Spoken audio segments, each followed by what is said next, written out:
All right, guys. So, welcome to another episode of Mondshow Publishers, where we live that passive income life one idea at a time. So, today's video is going to be about a summary of my 2020 and how well I did financially. You know that I'm on my path for financial freedom. Let me show you exactly how my 2020 summarized up into.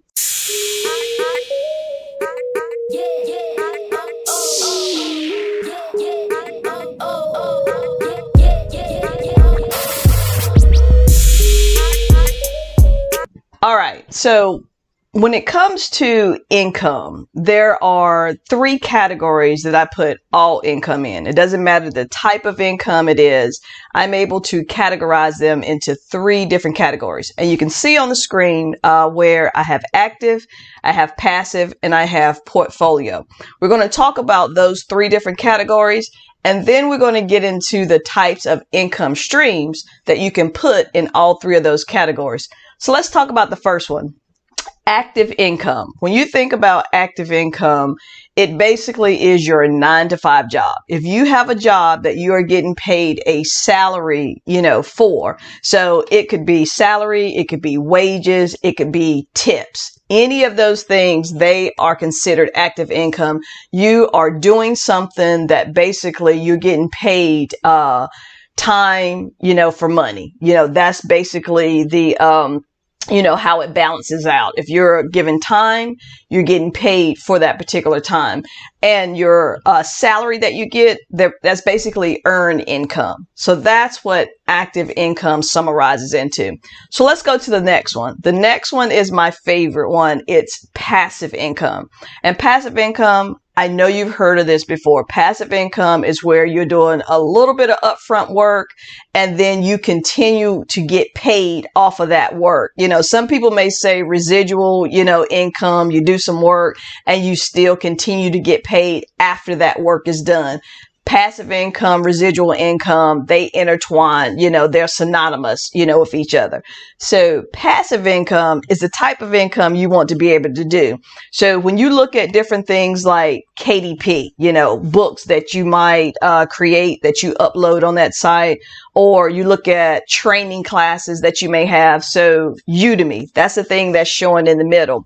If you've created a training class and you upload it on Udemy, you charge $9.99, $19.99, whatever you want to charge for it, and people buy that course after you've put it up there, that's passive income. You don't have to do anything else after you've uploaded that class. Now, if it's a class that sells really well, and you have time sensitive data in there, you may go back in each quarter or every 6 months or maybe once a year to update it with fresh information. And then you may change the title to, updated version for 2021 or 2022.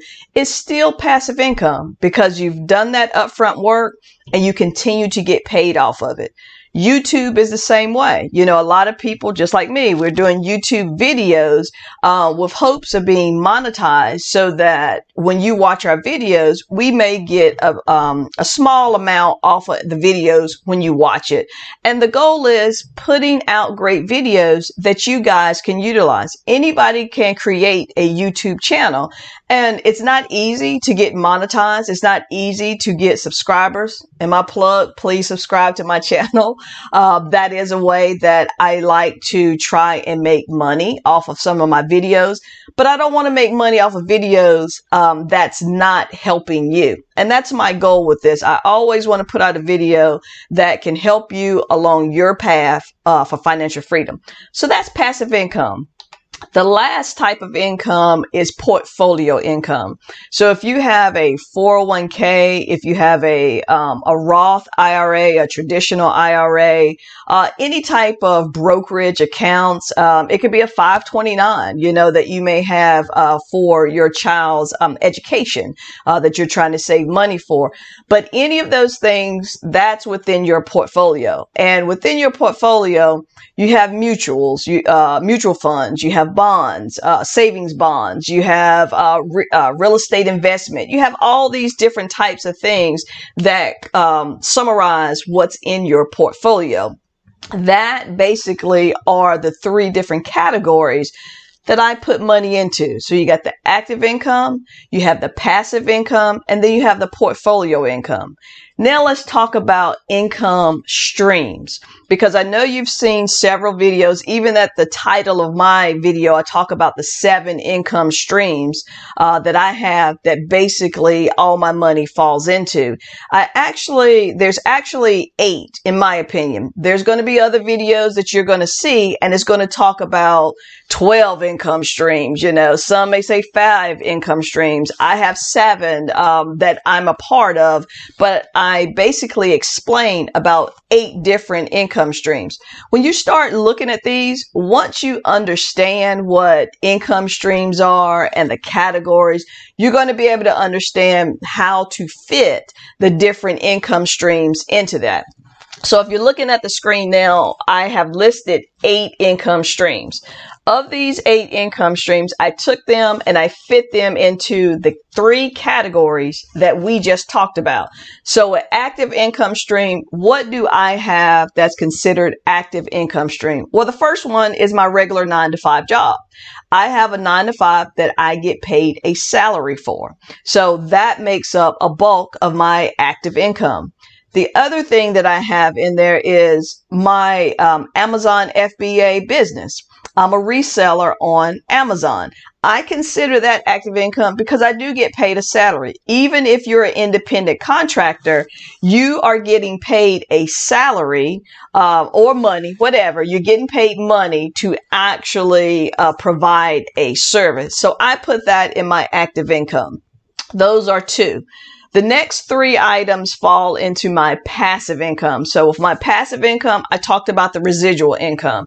And if you look at the definition, residual income, when you continue to get paid after the work is done, that's basically the definition of passive income. I just put the title up there, passive income, because there's other things that can fall into that overall category. The other piece of passive income, the one that I don't have, is royalty income. So if you create a product and you license that product out to someone so that they can then sell that same product, they may put their name, on the product, their logo, but it's still your product. You are basically getting a royalty off of that product, depending on how you do it. You may say, okay, well, I want $5,000 and you can use it as much as you want for this year. Or I'll give you the ability to use my product, but every last one that you sell, I want $1.50 off of that product. It's just like if you watch Shark Tank. They'll talk about royalty income, especially Mr. Wonderful. He'll say for every ABC item you sell, I want 50 cents off of it, or I want $1 off of each item that you sell. And this is for the entire time of that product that you have. Sometimes they may say, well, I want $1 off each product until you pay me back, and then I want your royalty for the life of the product. So that's what royalty income is. That, I don't have that one. The next thing is rental income. I do have rental income because I still own 2 rental properties, and I get about $300 off each one of them outside, above and beyond the actual monthly payment. The monthly payment on those are very low. They're just 2-bedroom, houses. The rent on the house or the mortgage is $350 a month. I charge $700. So that profit in between there, that's mine. That's rental income. I actually get that particular amount for each of my properties. So that's passive income. The last item that you have on here is portfolio income. So with portfolio income, you have interest income, you have dividend income, you have capital gains. Capital gains, you buy a stock for $10, stock goes up to $20. That profit that you made in there, that's capital gains on that actual stock. And if you sell it, you're going to get taxed on those capital gains. You're going to get taxed whether you have it long-term or short-term. Long-term is having it 1 year and 1 day, and then you sell the stock. But if you make a big profit and you're like, no, I'm going to sell it now, you're going to get a higher tax against it if you sell it short term. So those are the different items. I want to go back on active income and talk about the profit income. I didn't specifically talk about that one. I said my Amazon FBA business, but I didn't explain on the profit income on that particular one. So profit income is buying low, selling high. So if I go and I buy a bunch of things on clearance, and then I put them on Amazon for a higher price or the original price that it might sell for in the store that I got it from, that's your profit margin in there. You buy for $5, you sell it for $10, that profit, that's what profit income is. So those are the 8 income streams. And I would say with income streams, you want to have more than one income stream. If the pandemic hasn't taught you anything, it should have taught you that having just one income stream could be detrimental to you. And by that, I mean, if your main source of income is put on hold because of the pandemic, you can't go out and work, whether it's for 1 week, 2 weeks, it could be months. You know, there are some people, they were off for months. Some people still have not been able to get back into work consistently because there'll be an outbreak, you know, of COVID at their factory or at their company, you know, wherever it is. I can honestly say that during this entire time with the pandemic, the sale of the books that I actually have on KDP, they went up because people were in the house. You know, they were still purchasing things. And understand, just because you may not be working doesn't mean other people were not working. I was still working. I had the ability with my regular 9 to 5. I've been working from home for almost a year now. You know, we went out at work in March of 2020 and we've been working from home the entire time. We had laptops. There was no difference. The only thing that changed for us was the place we were located. We moved from our office building to our homes. So nothing stopped with my actual job. Everybody didn't have that opportunity. And the other things that I had working for me were all of my side hustles. Money still came in on those. So I urge you, if you don't have more than one income stream, you definitely need to get something else. Figure out what other type of business you can do. You can sell on Amazon. You can actually sell things on Fiverr, your services. You can create books. There are tons of different things out there. Just figure out what it is you want to actually do. I have some other videos that I talk about other ways of making money. Everybody doesn't have the capacity or the time to be able to put into a side hustle, and I understand that. That's why doing something like a book, you know, you create it up front, put it on there, and then it's just there. Those things are easy to do. I can create several books in a day, and I'm mainly talking about low content books.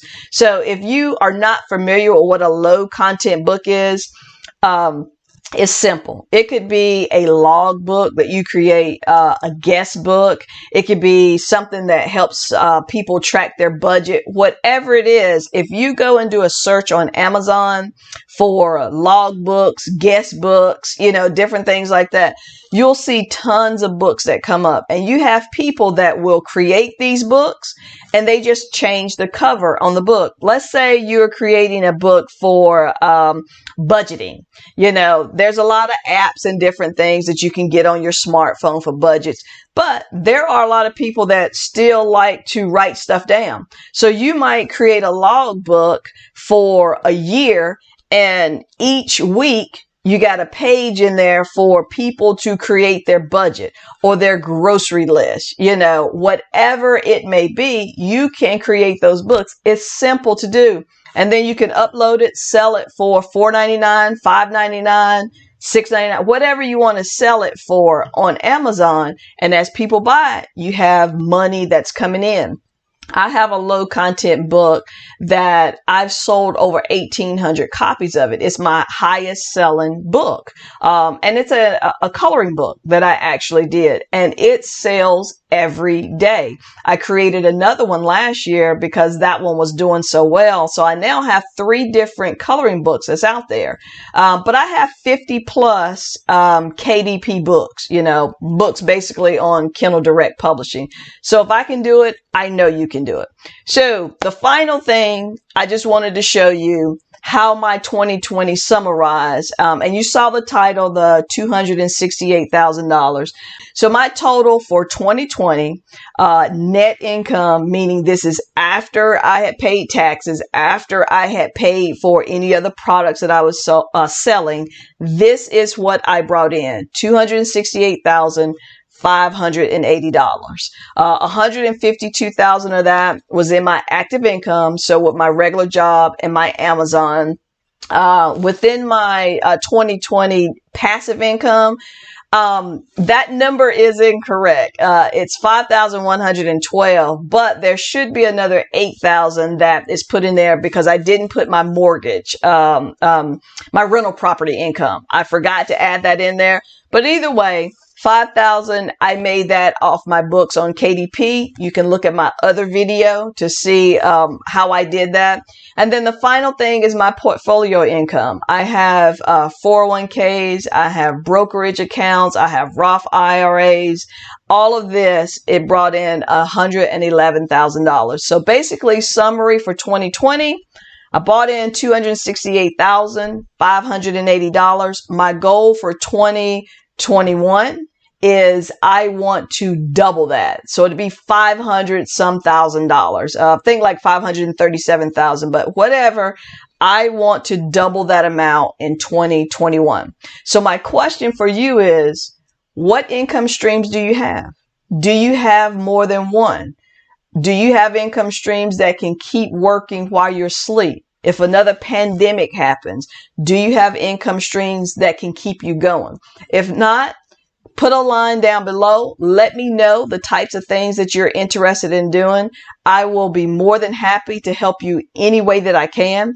If this helped you out, please subscribe to my channel. Catch the next video, and we'll do this thing together in 2021 on our road to financial freedom. Thank you for joining Monshell Publishers, and we'll see you on the next video.